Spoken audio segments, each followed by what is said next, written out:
तर बघू शकता अशा तऱ्हेने आपल्याला कतला गावलेला आहे एका फेक जाळ्यात. काय सांगू तुम्हाला दोस्त, हे बघू शकता 2 किलोचा बघू शकता तुम्ही.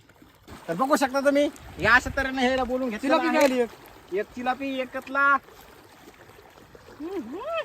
फडफड करून लागला गेला फटफट म्हणजे घेऊनच गळत गजगज वळवळ केला तेव्हा फोन लावायचा असला. मग तवाच लावला. मग ह्याच्यात सगळं काढणं झालं की लगेच टाकतील तिथे किराय ना भाजी